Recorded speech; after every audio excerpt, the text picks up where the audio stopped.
हमारी संस्कृति में हमने सुना है कि ऐसे बहुत से उपाय हैं जिनसे घर में मौजूद चीज़ों से इम्यूनिटी को बढ़ाया जा सकता है। क्या आप घरेलू उपचार से इम्यूनिटी यानी प्रतिरोधक क्षमता को बढ़ाने के बारे में थोड़ा प्रकाश डाल सकते हैं? देखिए, इम्यूनिटी को रातों रात नहीं बढ़ाया जा सकता, हमें ये समझना होगा। आमतौर पर मेरा मानना है कि कई कारणों से लोगों की जीवन शैली और भोजन के पैटर्न को देखते हुए मुझे लगता है कि इसकी जांच होनी चाहिए, इसकी मेडिकल जांच होनी चाहिए। मुझे लगता है कि दक्षिण भारत के लोगों की प्रतिरोधक प्रणाली दुनिया के कई दूसरे लोगों की तुलना में बेहतर है, सिर्फ खान पान के पैटर्न, परंपरा, जलवायु और दूसरी कई वजहों से। आपको ये समझना होगा कि उष्णकटिबंधीय जलवायु में और जगहों की तुलना में कहीं अधिक जीव रूप पाए जाते हैं, जिसमें सूक्ष्म जीव भी शामिल हैं। उनकी संख्या और विविधता बहुत बहुत ज़्यादा है। तो इस धरती पर रहने भर से ही सिस्टम और अधिक लचीला हो जाता है, क्योंकि हम हर समय इन चीज़ों के संपर्क में रहते हैं। ये एक पहलू है। एक और चीज़ है भोजन, एक और चीज़ है जीवन शैली। ये सभी पहलू हैं। बड़े पैमाने पर कृषि समुदाय होने की वजह से हम में से ज़्यादातर लोग, अगर इस पीढ़ी में नहीं तो पिछली पीढ़ी में, हम सभी कृषि समुदायों से ही आए हैं। तो लोग ज़मीन पर रहते थे, इसने ही उन्हें ज़बरदस्त मजबूती दी। दुनिया के ज़्यादातर हिस्सों में 80% से अधिक आबादी शायद 100 साल पहले खेती किसानी से दूर हो गई। भारत में हम ज़मीन से दूर हुए हैं केवल 25-30 सालों पहले। यह फ़ायदा अभी भी हमारे साथ है। ये ज़्यादा दिनों तक हमारे साथ नहीं रहेगा। अगर हर कोई ऊंचे ऊंचे अपार्टमेंट्स में रहना शुरू कर दे, धरती के संपर्क में आए बिना, और लैब के चूहों की तरह रहना शुरू कर दे, हर चीज़ से सुरक्षित, तो हमारी इम्यूनिटी भी कम हो जाएगी। लेकिन मुझे लगता है कि ये फ़ायदा अभी भी हमारे साथ है। लेकिन अभी मैं अपनी इम्यूनिटी बढ़ाने के लिए क्या कर सकता हूँ? जैसा कि मैंने कहा, ये कोई रातों रात होने वाला समाधान नहीं है, लेकिन समय के साथ आप ऐसा कर सकते हैं।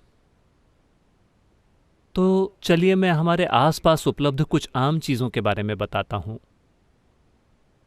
एक बात है, मुझे ये ज़रूर बताना चाहिए, हम पवित्र भस्म वाले लोग हैं। हम हमेशा किसी न किसी तरह से भस्म लगा कर रखते हैं। अगर आप इसका उपयोग करना जानते हो तो कई तरह की भस्म होती है।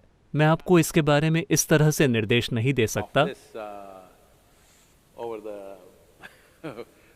वेब के ऊपर, लेकिन अगर आप इसका सही तरीके से इस्तेमाल करना सीखते हैं तो ये मदद करता है। नीम लगभग पूरे देश में उपलब्ध है, पहाड़ी स्थानों को छोड़कर। रोज नीम की पत्तियों को खाना।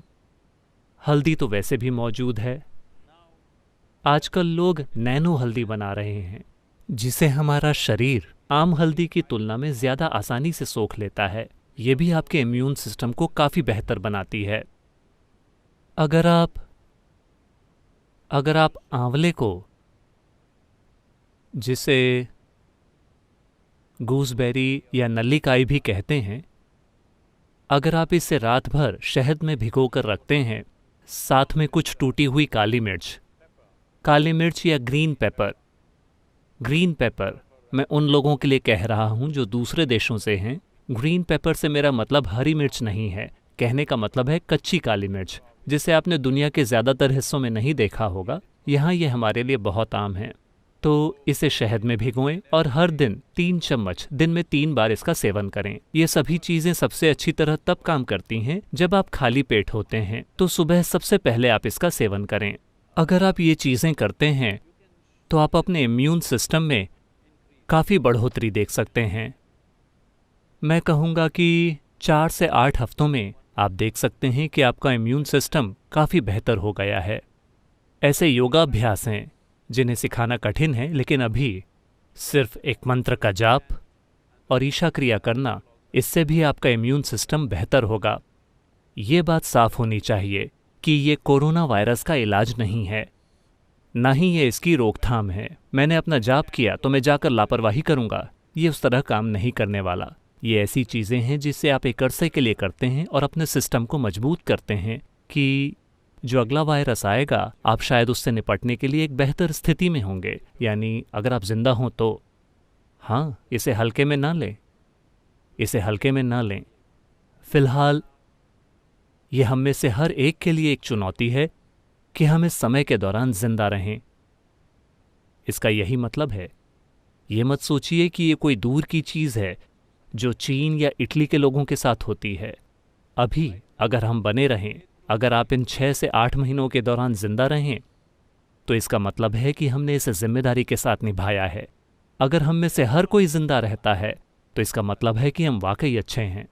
हम जागरूकता और जिम्मेदारी के साथ जीते हैं। इसका यही मतलब है। दुर्भाग्य से आज सरकार को सेना का प्रयोग करके इसे ज़बरदस्ती लागू करना पड़ रहा है, क्योंकि बहुत से लोगों को एहसास नहीं हो रहा है कि ये ज़रूरी है। और वो सोचते हैं, उन्हें लगता है कि ये काल्पनिक है। ये काल्पनिक नहीं है, ये हमारे सामने खड़ा एक ऐसा खतरा है जिसे हमें ठीक से संभालना होगा। चलिए मंत्र का जाप करते हैं। योग योग योगेश्वराय भूत भूत भूतेश्वराय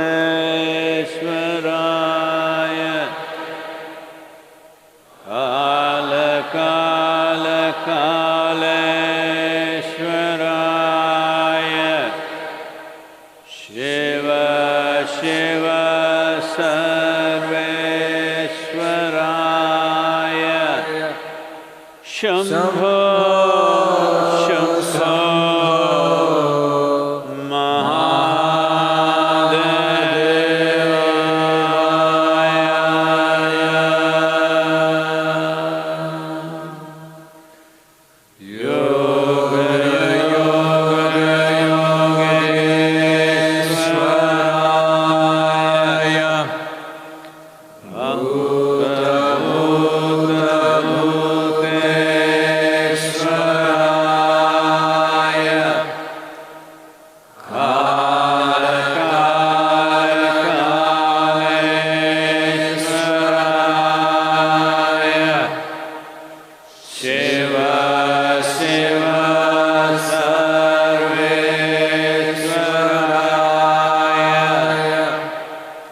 Shum